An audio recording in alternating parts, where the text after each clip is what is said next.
Hey guys, I'm learning TFT and I'm sharing my learnings with you so that you can learn and I can learn better as well.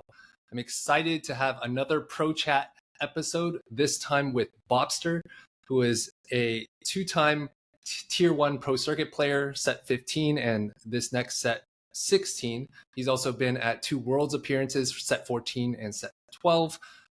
Bopster, thanks for joining me to have this conversation. Oh, excited to be here. All right. So, first question I have for you, when I was doing some research on kind of your background and your story, one thing that jumped out a lot is how you describe yourself as a vibes based player. Can you share with me and the audience on what that means to you and how might people who are watching this learn from you as far as what it means to be vibes based? I think it means like a couple different things. um like at surface level, it's almost like I'm a little too lazy to explain like how I think about it. That's kind of like the front of it, but um I would say on like if you go more in depth to that, it's a lot about after a ton of volume and learning and playing, you start to just like subconsciously like you get pattern recognition just from seeing the same spot or same patterns over and over again, and you Hmm. just subconsciously do them, like make the action or know what's going on. And I don't think about it very much, and I just get the vibe, if you will. Yeah, So that's, I guess, the easiest way to explain it. It's just from a ton of volume, and then you just recognize it. You don't really think it out or anything. You just do it. That's interesting. Yeah. How familiar are you with Daniel Kahneman psychology around systems one and systems two thinking? I am not familiar at all. Okay, or Mihaly Csikszentmihalyi, who's also another positive psychologist on the concept of flow. Have you heard of that I concept? have not either, no. But I'd love to hear Okay, about it. Yeah. so both of those are really interesting because when you say vibes based, so Daniel Kahneman is a psychological researcher, and he found that the brain has two modes of thought: system one and system two. And system one is one in which you it's like kind of like programming where you program your or even like machine learning, you program the system, and then after you program it, it you provide an input and it provides the output super fast because you've already trained the model. Whereas Gotcha. system two is you are being a far more deliberate and taking up way more compute power to dynamically generate your solution on the fly. And so it's a lot more expensive to use system two. And so it kind of sounds to me like your vibe space is like you've done all your compute beforehand, like you're studying or whatever it is, all the games that you prepped and played, and that the vibe space is like system one where you can go super fast. Um, and also the flow concept by Mihaly Csikszentmihalyi is like it's kind of similar to sports, where like some Tom Brady or like Aaron Rodgers will describe like especially as they got older, the game like slows down and they're able to like process way more information and see stuff happen like just like stuff that a rookie would not be able to see because everything's happening so fast. So I'm curious, like, if any of those resonate with your definition of or your experience of what vibe space play means. I think definitely the system one, system two is probably the most accurate to how I kind of feel or Mm-hmm. think about how I play. Um, I would definitely say like I use both for sure. But I think like all of my system two thinking is almost all about like line selection and my plan for the rest of the game. And Mm-hmm. then like the system one is just any actual action I'm making. It just that's a system one, I'm pretty sure. So how do you decide when to switch between those two modes? Is it like a deliberate decision process, or is it like, okay, at this point of the game, I know I'm in this mode, or is the flipping between the two systems also a system one I think that's got to process? be like an on the fly as well. A system one. Yeah. Interesting. Um, and is there a situation where you feel like the vibes are maybe like kind of on or off, where things aren't clicking as well? And if so, like how do you turn the vibes back on? That's a hard question. I think I would say for the most part, like if you're focused, they're on, and if you're not, they're not on. So Mm-hmm. I mean, I will say I take a huge like I put a huge focus on like specifically on like tournament days or something like that. I will like be 100% sure like I slept like well, ate well, got some sunlight, got my brain Mm-hmm. active. All that stuff is like I put a lot of emphasis on it because if you're not focused, like you just can't play well. It's not possible. So I Yeah. would definitely say like if you're not focused, no vibes are happening. No flow state either, for sure. Yep. Yeah. Can you double click on that? Like, how much sleep are you getting? What does eating well mean to you? Like, what else do you do for focus? And like, how did you even come up with that set of lifestyle adjustments that you make for tournament day? Like, how did that evolve over time? I mean, I think the sleep one is pretty like self-explanatory. I mean, at least like for me throughout my life, I need Mm-hmm. this much sleep to have a good day. So I definitely learned that over time. Eating, I think I mean, at least what goes through my mind is like I try to eat like a clean, not too heavy, not too like small, not too large meal a couple hours before, and then I'll have like a snack sometime in between. I actually got it from like a friend who their friend recommended like you should eat like a yogurt during your tournaments, and I was like, oh, let me try that, and it Interesting. actually like it seemed to work pretty well for me, so I've been sticking with that. Huh. It's Groxy. Yeah. He got me on that. Yeah. I think a lot of, at least my experience in challenge with tournaments, especially towards the end of like, let's say a 6 game day, like it's hard for me to focus in games like 5 and 6. How do you keep the energy level and focus up? The days are long. Like I mean, they can go up to like 5, 6 even hours. I mean, and if it's like a Yeah. disaster of organizing, I've seen them go to like 7 or 8, which is completely Mm-hmm. ridiculous. Keep 100% focused that whole time. Um, it's definitely challenging. Like it's sometimes you don't like you can't just always do it. Right. Um, I'm not sure. I think other than like my prep and like eating and all that, I don't think I have any secret tech to staying focused. You just must. So, you do your best, I guess. Okay. It's definitely challenging though, for sure. Yeah. And I'm curious, kind of transitioning the vibes and how those relate to, you've talked before about kind of balancing greedy versus kind of safe textbook play. How do the vibes like kind of relate to that? Do you ever feel like the vibes kind of lean more in one direction Hmm. or another? Like, is there ever a conflict between like kind of the vibe saying like, oh, I should like instinctually, I feel like I should do this, but then maybe another part of your brain's turning on like, maybe not so much. Like, can you maybe talk a little bit about that?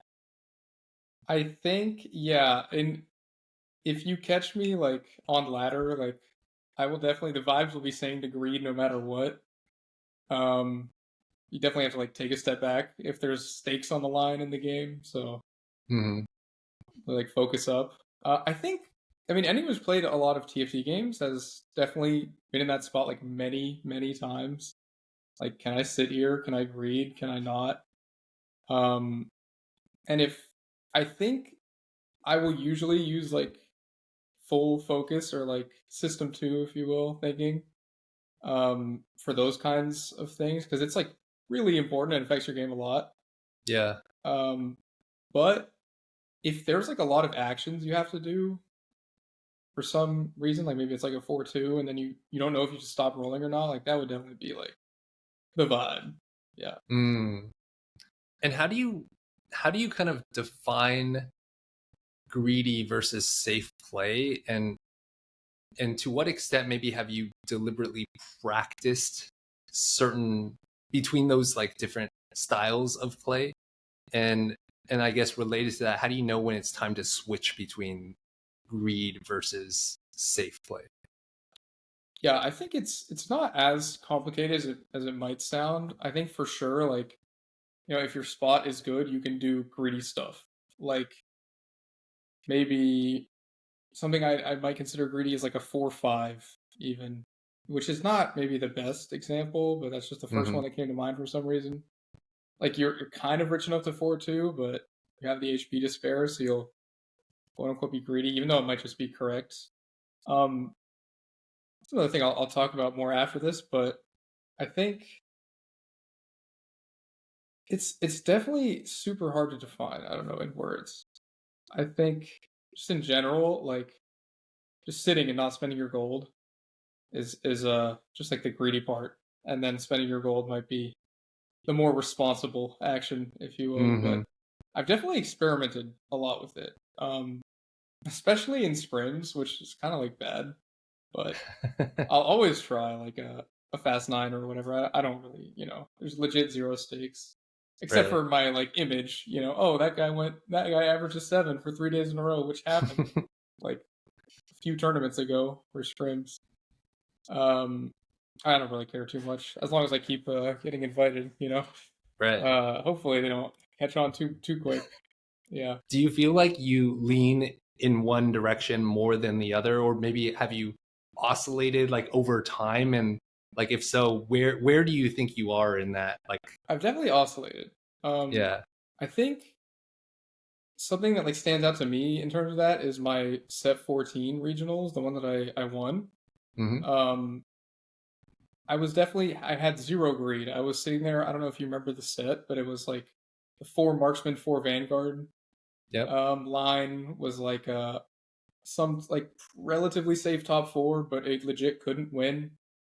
Um, on the final day of that tournament, I played like 5 out of 6 of that comp.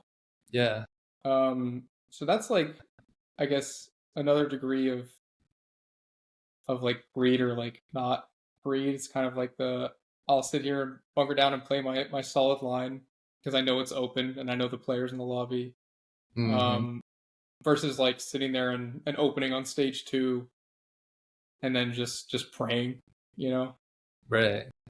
I think, So yeah, it sounds like a big part of that was your like meta assessment and analysis of your opponents in that specific tournament. yeah. I will say like over the whole tournament, I definitely played more like top four style, and that's I think where I found most success just in general. Hmm. And then I've kind of oscillated, like for sure. I've definitely had tournaments where I've played like the fast nine riskier lines and whatnot, and greedier play style. Honestly, now that I'm thinking about it, I kind of just do worse when I do that. So maybe I should just stop doing that. I don't know. Yeah. How did you end up shifting more in that direction, and then maybe in set 15, getting more risky? Like, is that also part of the vibe space? You just kind of go with the flow, or are you like kind of thinking about that deliberately when you're prepping? I try to think about it. I think sometimes you can, if your focus slips, you can subconsciously kind of do the easier one, which honestly, I think the easier one is just to like the riskier one. The Mm, um like the open stage two or something like that. It's like you can totally go eighth if something doesn't go your way. yeah. I think that's almost easier to me. So if I like lose focus, I'll just kind of like default to that. Um, so I think that, and then for sure the people I study with have influenced me. They are a lot more top four oriented, like solid fundamentals and all that. Like putting a focus on that and letting that shine, like Cam and JD for sure. Hmm. Put emphasis and Kurum definitely all put emphasis on that. So I've definitely picked that up from them as well. Interesting. Okay. Can you double click on that a little bit more? Like, it sounds like that style has, from your study group, has helped you specifically for set 14, and then almost like left to your own devices, you're gonna lean a lot more greedy, and uh, that it's easier. Is it, to what extent is it like easier to play Fast Nine because you're kind of like just turning your brain off for the first part of the game, and then because once you actually are trying to execute the like level 9 turn, that's actually a pretty hard turn, right? Yeah, Like, yeah, yeah. can you say a Um, little bit more about all that? yeah, I think in terms of it being like that part being more difficult, I mean, it lasts like 1 or 2 turns, right? And it's definitely like fun. Yeah. more fun, I will say, than like your average like 4-2 for your top four comp. That's like a little boring. Like the 5-1 at like One Life it's like exhilarating. I don't know, it gets Yes. so if you kind of like lack focus, you'll just like default to the for sure more fun option when it might not Hmm. be correct. Um, and in terms of the people I like study with and my friends in the scene that I talk to,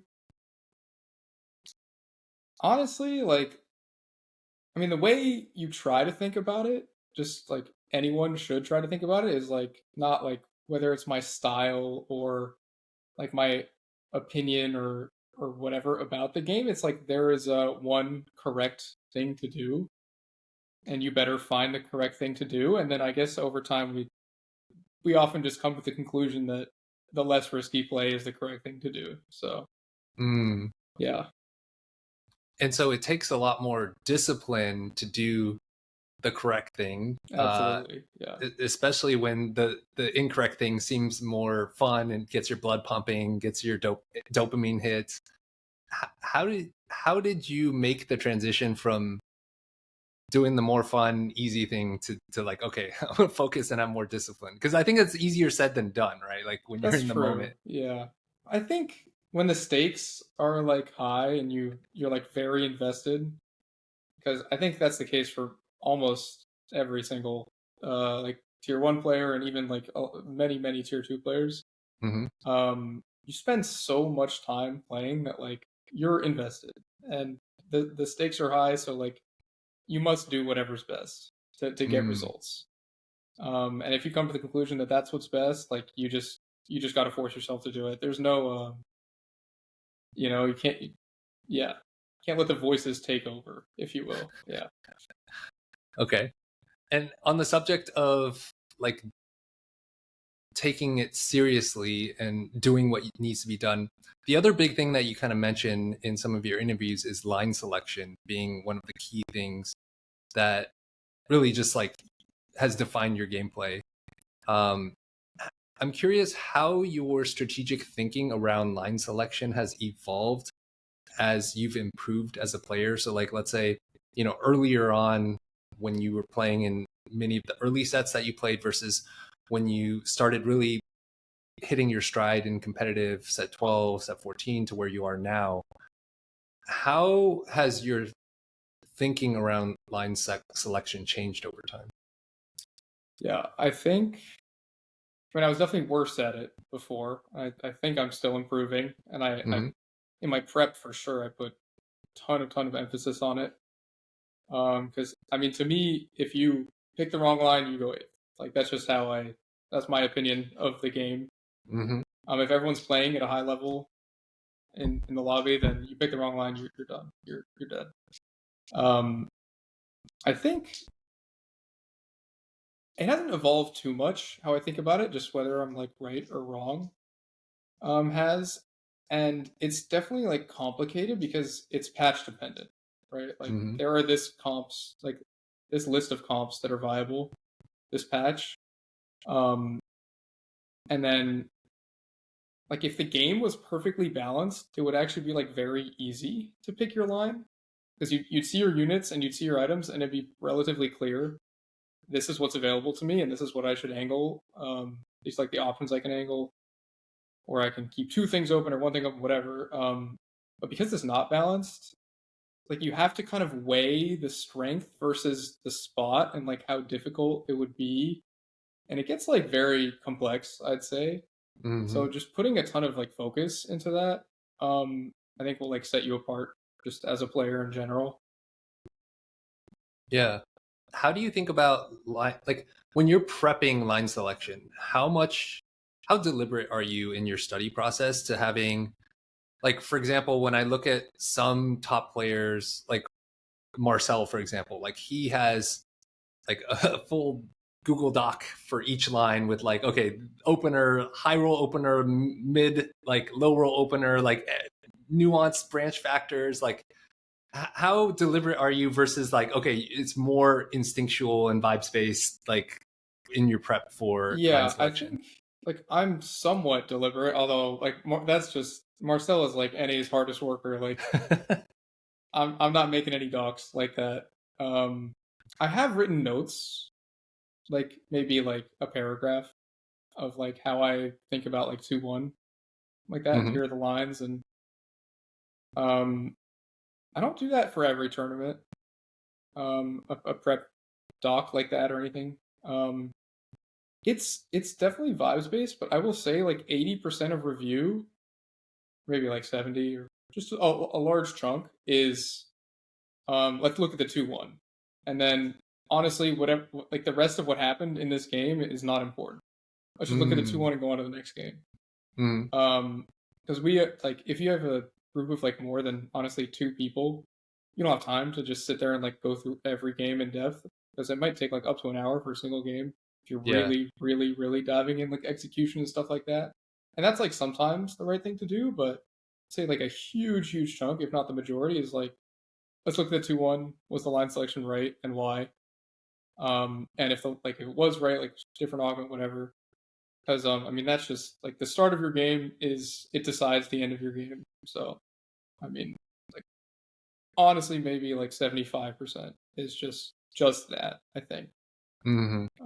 For how I would like ideally prep. Yeah.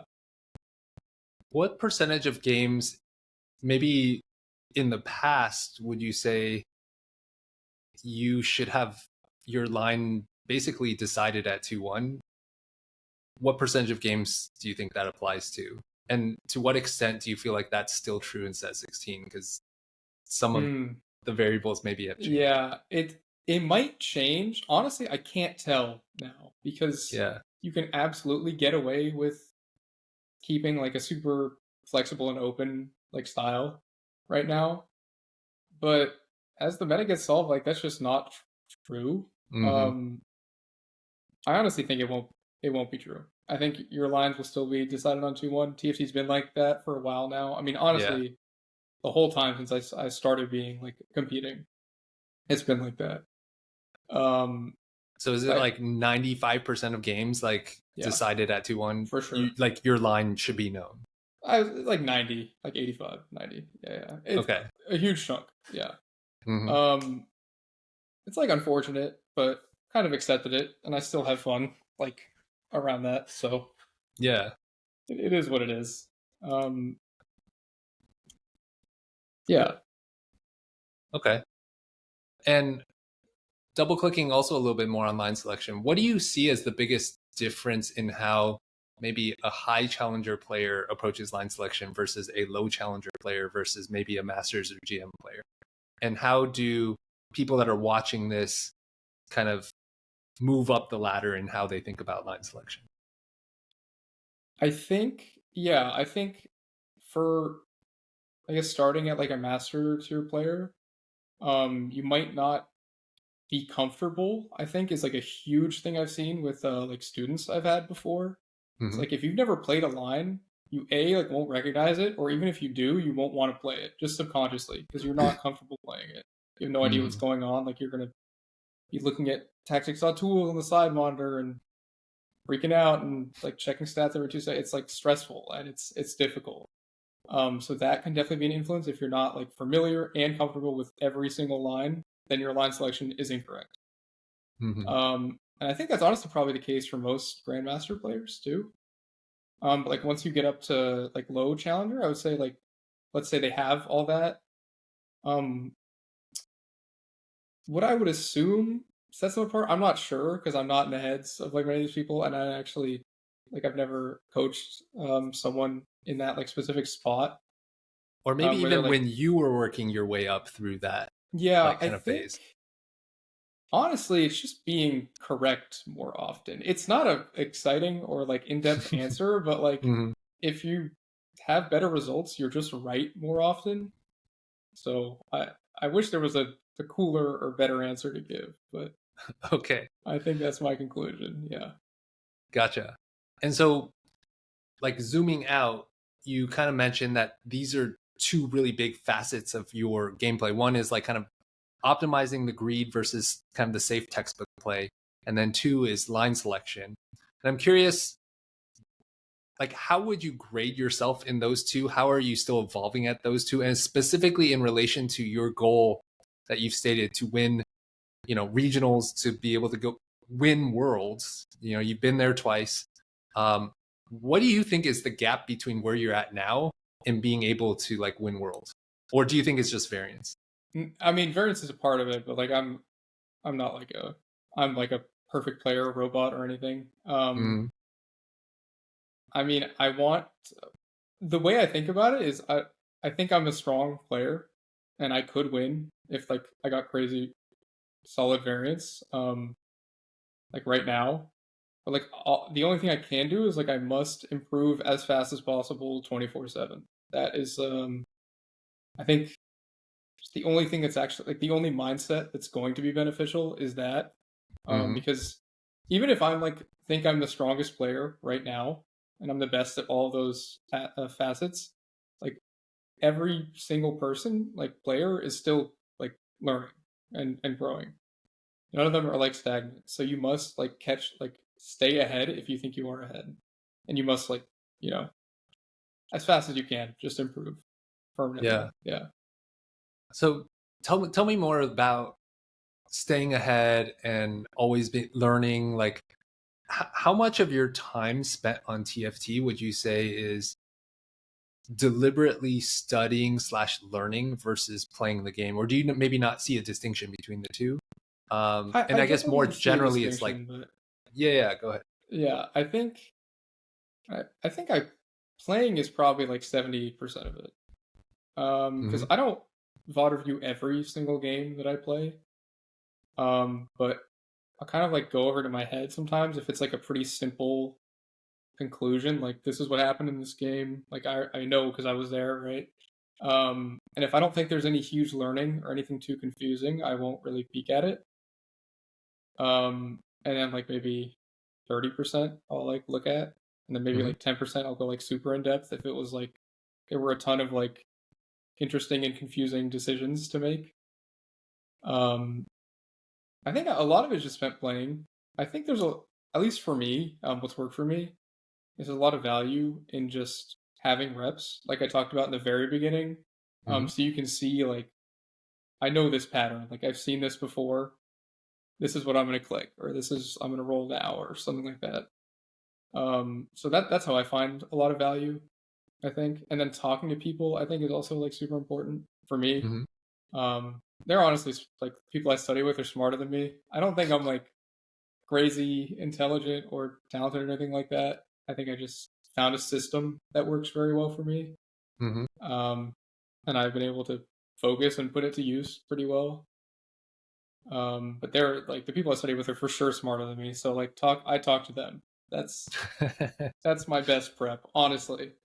So find Um, people that are smarter than you to prep with. yeah, yeah. Okay. It's difficult because not everyone like. I think I definitely got lucky in that sense that I'm able Uh-huh. to do that. Um, it's you just got to find something that works for you. Like that's what worked for me. But there's like anything can work for anyone, kind of thing. Yeah. So, yeah, I want to circle back to the point that you made around 70% of the games you're playing, or 70% of your time you're playing. And then of the games that feel confusing, you kind of review, or something that you feel like you could learn. For people who are watching this that maybe don't have much of a deliberate process of going back and reviewing games, or maybe haven't gotten coaching before, how would you suggest they develop a habit of like even knowing, like, because I think sometimes players might not know what they don't know. You might not know, like, oh, this was a game that I clearly have something to learn from, versus this is a game that maybe if I reviewed, I wouldn't actually learn anything, or maybe wouldn't know what I could learn from it. How do you specifically for yourself know which games you can learn from and which games, like, you're like, okay, this is just variance or whatever it is, that there's not as much information from you for you to extract from it? yeah. I think the, the easiest indicator. I mean, you would think it's probably like a bad placement would be the easiest indicator. I should go back and like look at this in depth. Mm-hmm. That's not always the case. I think if you just Maybe this isn't true for everyone, but if you were like thinking a lot about like a decision, that's something you should go back and look at. If you were like 60-40 on like what the right choice was, that's what you should go back and look at and Mm-hmm. figure out. That's definitely how I would recommend you think about it, but I guess that doesn't really cover, oh, I don't like if you don't know that you did something wrong, right? Or you didn't even think to think about it. So that's Mm-hmm. definitely difficult. The easy, like, the answer everyone hears from like when people get asked this question is they always say like you should watch streamers, which I definitely think you should, but I would say on top of that, focus on their like 2-1s in their line selection. I really think it's like it can be very eye opening, and Mm-hmm. you would actually not like you would most likely, but you would like 100% not think the exact same way as them in stage one and 2-1. Mm. Like look super in depth at those when you're watching people, and figure out why they're thinking that. And that will like I would say open your eyes for sure. Interesting. Yeah. So two things. One, what I'm hearing from you is the way to tell what to look at when going back and thinking about your games is basically how often you're using system 2. Is like Yeah. anytime you're using system 2 a lot is you want to convert that into system 1 thinking basically. Yeah. And for reviewing like VOD reviewing 2-1 for other players, how would you suggest people do that? Like are you specifically just jumping to straight up to 2-1, and then trying to analyze and predict what line you would take, and then jumping to the end game and seeing what comp they actually played? Are you looking at stage 1? Like how more like tactically do you suggest people approach that? I think okay, yeah, so here's just what I would recommend. So start at the very beginning and look at every stage 1 hold. Mm-hmm. Also this is just a side note, I just thought of this, but like if make sure the streamer is like also in full focus because you can absolutely like kind of AFK brain your stage 1 and you see Mm-hmm. streamers I see streamers do it all the time. But if I knew they were like full focus, they wouldn't have done that. Mm-hmm. So like just someone that's in like full focus is gonna be your How do you even best bet tell for they're in this. full focus? Oh, I don't know. Like Like if it's a tournament game, I think that's pretty straightforward. But if yeah, this is that's just ladder, like how would you make I the don't know. distinction? It's like I mean, okay, I was just watching T Lides Mm-hmm. like 10 minutes ago. And there were some like very obvious clicks he needed to make. Like he needed to unlock Oriana. Um but he was just reading chat. Like there's like something Okay. like that. Like if they're just Yeah. in entertainment mode, like you're probably not going to learn that much. I mean, you absolutely can still learn, Mm-hmm. but if it's something as intricate as stage 1 where it's like it's very complex like what you should hold because you have to Mm-hmm. account for the component you get dropped, like the strength of different comps, the strength of the openers, like versus like all those factors should be taken into account. Mm-hmm. So it's like extremely intricate, and if the streamer's not in full focus, like you're not learning as much as you could be. So if you can find someone in full focus, but assuming you can, start in stage 1 on like regular speed and like just think a lot about what they're holding and why, and then Are you 2-1. pausing at certain points or are you watching? If it's like a tough decision and you're not even sure what the correct choice is and you want to think about it more, yeah, I would recommend pausing. Okay. But if you have like you thought about it already, you can move on. Like that's Mm-hmm. fine. Um, and then just look at their 2-1, think about it a lot, like why they did it, and then I think for the rest of the game you can probably 2x it. I would still watch it, and then if Okay. it gets like confusing or you wouldn't have done this, go back, like dial it in, 1 time speed. Yeah, but I would definitely full focus on stage 1 and 2, kind of 2x it. And if everything goes as you're expecting, then like you know, pretty straightforward stuff. Okay. And Yeah. so out of the 30% that you're spending studying, how much of that 30% is going back to your own games of the system 2 processes in your own games and trying to think through like, okay, how would I have made a better decision? How would I do this in the future? How much of your time is reviewing your own VODs versus like watching other people's VODs? versus like interacting with your study group? Like how do Yeah. you split your study time as a general category? I would say it's like a relatively even split. Like, you know, one third, one third. But I think I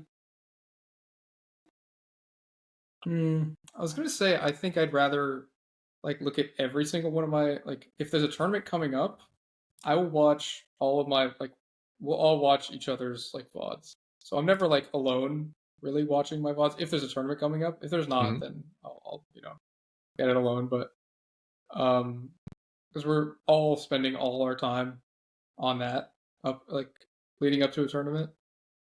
So I'll watch that with people for sure, and then I'll watch theirs as well, and just the discussion around that will like come to a lot of good conclusions and ideas. Mm. And then I would say like the last chunk is just, oh, this guy did really well. Like he dropped a nuke on stream the other day, so I should go watch it. And I go watch it and see what happened. Mm. Yeah. Okay. So switching gears for a sec, we've talked a lot about kind of set 15 and what's happened in the past. What are your first impressions on set 16? And also curious what your favorite set 16 unit is so far. Yeah, I mean, honestly, I think it's like very fun. I kind of like lost my flame a little bit last Hmm. set for sure. I was not putting like 100% in. So I just really wasn't having that much fun. Like I didn't like hate it or anything. I wasn't miserable. Um, but it wasn't like super exciting. And Yeah. I think in general, like I love TFT and it is super exciting. And I kind of lost that for like a little bit, not like the whole like it's been like that for 3 sets, but no, it's just like a little bit here and there. Um, and it's definitely back. So I'm just in general super excited. Hmm. Um, I'm honestly think it's like the unlock mechanic is like very cool in my opinion. Um, the way like you'll be forced to think about your possible like lines versus what you have right now versus what your potential mid game boards will be and whether or not you need to unlock something and like what options you have to unlock and then what lines those open up like it's just like I don't know it gets me excited I don't know it's fun Yeah. um so that's cool for sure my favorite unit I don't know I think I'm a big fan of Brock obviously he's like Mm. really OP right now but I think Yeah. like the concept is just kind of good. Just Yep. got the Nexus to come in when you cash out 500. That's pretty chill. Yep. Yeah, I would say Brock. Yeah, Okay. And how do you, since the new set's coming up, I'm gonna try to post this maybe tomorrow, but or day of launch for everyone that's watching the new set's basically live. Like, how do you go about learning a new set, and especially when the set goes live? You know, based off of what we just talked about, line selection may not be clear at the start of the set, and people in PBE have been playing far more flexibly. Like, how do you go about creating a plan and approaching line selection and researching and studying and prepping at the start of a new set, compared to, at the end of a set's kind of a little bit different, I assume your approach might be. for sure. Yeah, yeah. Um, I would say like this is like the bare minimum, but assuming you didn't play PBE, like your first 10 games at the very minimum, maybe more, will be like, oh, this unit exists. I forgot this unit existed. Like, let me try this out. Kind of thing. So assuming you're past that, what I do for sure is like you'll like kind of keep track of rank one every day from Mm-hmm. starting at the beginning, and if they were like streaming it, you should go and watch it for sure. I mean, they're like ahead of the meta, but then what kind of happens is everyone does that. So the next day, everyone is playing. Like, let's say some guy spammed a comp and he hit rank one with it. Everyone will be playing that the next Yep. day. So just be mindful of that. But you still should watch. Like it's good to learn and know because even if they were winning with that, it's not like they were literally the only one playing that comp. So they were doing something right for sure. Mm-hmm. And you should absolutely pick up on what it was. And then I think first like week or two, honestly, just keep checking rank one. And if they had good scores like on their stream, go watch it. There's a ton to learn there for sure. Yeah. And then past that, honestly, just try shit. Like you can just play. I think like volume is important. Intentional volume is like by far like the most important. You can still like try stuff while being intentional though. Just focused reps are just infinitely valuable. So absolutely, I'd recommend that. All right. So switching gears, I want to talk about coaching. Um, since you do a good amount of coaching, you've coached for a while now. I'm curious for people that are watching this and kind of are thinking like, hey, would Bopster be a good coach for me? Can you share with everyone what your TFT coaching style is and your approach to coaching and how it might be similar or maybe different from other coaches out there? Yeah, I think I definitely like I've talked about the whole this whole episode. I think I talk a lot about 2-1 for sure Yeah. because I personally think it's the most important. Um, and I definitely will like try to understand where you're at and why you're thinking what you're thinking. Um, and then another thing, or I definitely try to focus on this is like anyone can tell you, oh, you should have done this game. Um, like you must like know why and recognize the pattern, so that when you get in a similar spot again, like you do make the right decision. So I Mm, try to focus a lot on making sure you actually leave like a coaching session with like retaining the knowledge, versus just like hearing it and then kind of forgetting about it. And then definitely 2-1 stuff, line selection, and then like I go into execution as well. But I definitely put emphasis on line selection. I'm curious related to that. How many of your coaching sessions is just reviewing one game versus because you said mentioned in with your study group a lot of times you'll just do 2-1 like so how many of your coaching sessions do you just sometimes do 2-1 with I actually don't think coachees? I've ever done that with a student because Interesting. I've never coached someone I think that started in Challenger. I think I've always done Grandmaster and below. Hmm. And there the reason I think 2-1 is skipped a lot in our VOD review sessions is because we kind of know that our execution is probably 95% up to par just on average. If there wasn't anything that like was an outlier when you played it, Mm-hmm. it's probably like pretty accurate and there's not a ton to learn there. Like most of execution, once you know everything, it's just focus and doing it. Cuz I think most players that are competing in like tier 1 and a lot of tier 2 players have like if they're all fully focused, they have relatively close to perfect execution. If they have like versus line selection, that's where I think, in my opinion, most of the spread is between top players. Interesting. Yeah, And so for people out there that are watching this, what kind of students do you feel like are better fits with your style of coaching compared to maybe another coach out there? yeah. I think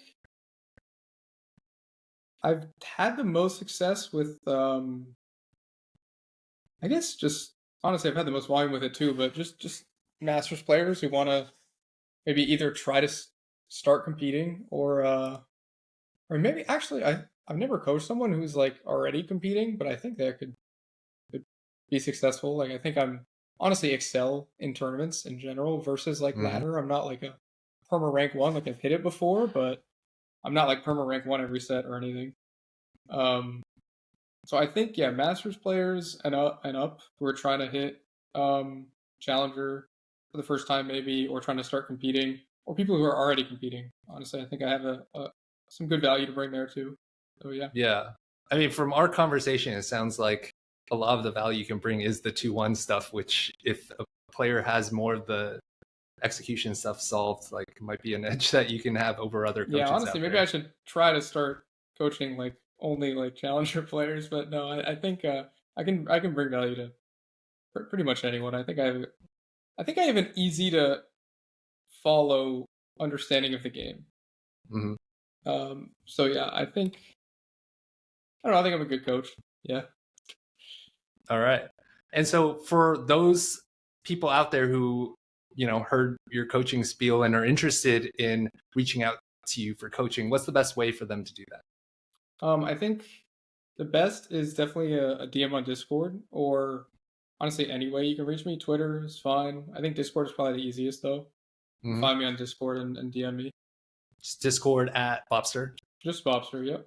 Okay. And I'll include a link in the description in case you're watching this and forget.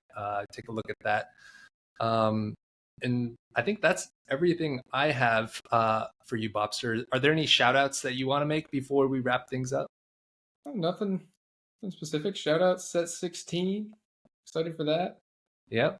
Yeah, and I'll be doing the Box boot camp. So I guess shout out to him as well for setting that up. Awesome. Excited to see how that goes. Yeah.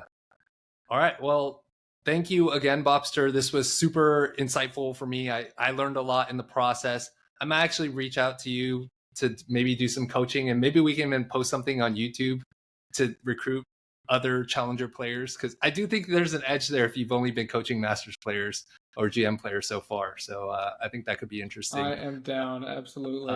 Thanks for but having me either on. way, yeah, thank you so much for coming on. I appreciate you. No, it was my pleasure. I'd like talking about the game and all that, meeting cool people. So thanks for having me on. Yeah. Yeah. And for all of you that stuck around and got to this point, thanks for watching, and I'll see you in the next one.